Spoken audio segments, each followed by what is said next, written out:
एक विशाल महानगर था जिसके गगनचुंबी इमारतें बादलों को छूती थीं और जहां हर कोई अपने डिजिटल भंवर में खोया हुआ था। इस शहर की सबसे चमकदार शख्सियत थी अक्षय, जिसे दुनिया उसके ऑनलाइन नाम अक्षर से जानती थी। वह लाखों फॉलोअर्स का स्वामी था, पर रात की चुप्पी में उसका कमरा एक अकेली गुफा बन जाता था। उसे सब कुछ हासिल था सिवाय आत्मसंतोष के।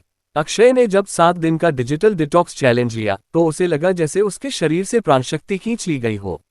वह बेचैनी में फोन टटोलता रहा, पर चौथे दिन बालकनी में शांत बैठे हुए उसकी नजर सामने वाली इमारत की छत पर पड़ी, जहां दशरथ काका नाम के एक बुजुर्ग माली बड़े धैर्य से पौधों की सेवा कर रहे थे। एक हफ्ता दशरथ काका के साथ बिताने के बाद अक्षय ने मिट्टी की सच्चाई और हाथों की मेहनत से मिली शांति को महसूस किया। उसने अपने अनुभव का एक ईमानदार वीडियो बनाकर दुनिया को अपनी खोज बताई और वह वीडियो वायरल हो गया।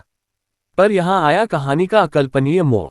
जब अक्षय ने वापस आकर अपने सोशल मीडिया को स्कैन किया तो उसने देखा कि उसके डिटॉक्स वीडियो के कमेंट सेक्शन में एक ही नाम का अकाउंट बार बार एक ही कमेंट कर रहा था, तुमने सिर्फ एक पर्दा हटाया है, असली शांति वहां नहीं, कोने में है।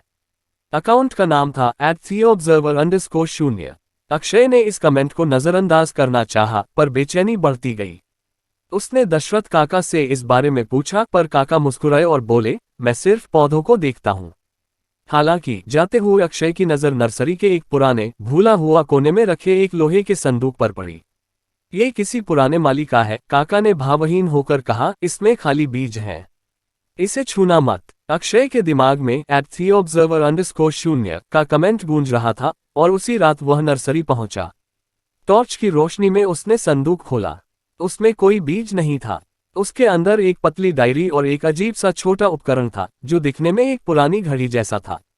डायरी एक युवा महिला की लिखावट में थी। पहला पन्ना था, ये दुनिया जो तुम जी रहे हो सिर्फ स्क्रीन का शो है। मैंने शांति खोजने के लिए अदृश्य खो जाने का फैसला किया। अगले पन्नों से पता चला कि दशरथ काका सिर्फ एक मुखौटा थे।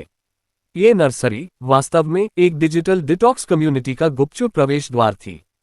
यहाँ लोग अपने डिजिटल जीवन से पूरी तरह कटने के लिए आते थे, अपने पुराने दोस्तों और फॉलोअर्स के लिए हमेशा के लिए ऑफलाइन हो जाते थे। वह महिला आन्या ही थी जो @theobserver_0 अकाउंट चला रही थी। संदूक में रखी घड़ी असल में एक डिमोड्यूलेटर थी जो उस गुप्त कम्युनिटी का पता बताती थी। अगली सुबह अक्षय ने न कोई पोस्ट किया, न किसी कॉल का जवाब दिया। उसके लाखों फॉलोअर्स के लिए वह फिर से ऑफलाइन हो गया। लेकिन इस बार यह कोई चैलेंज नहीं था। वह उस घड़ीनुमा उपकरण और दशरथ काका द्वारा बनाए गए गुप्त नक्शे पर चलने लगा। उसे एहसास हुआ कि जिस खालीपन से वह भाग रहा था वह कई लोगों का साझा संकट था। अक्षय उस कम्युनिटी के दरवाजे पर पहुंचा।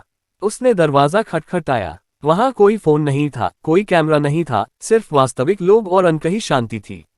अक्षय को अपने असली नाम और असली शांति के साथ उस अदृश्य दुनिया में अपना नया जीवन मिल गया था। उसके लाखों फॉलोअर्स आज भी उसके अचानक गायब हो जाने का रहस्य सुझाने की कोशिश कर रहे हैं। क्या आप जानना चाहेंगे कि अदृश्य कम्युनिटी ने अपनी दुनिया को पूरी तरह से ऑनलाइन दुनिया से अलग कैसे रखा था, जिससे वह कभी खोजी नहीं जा सकी?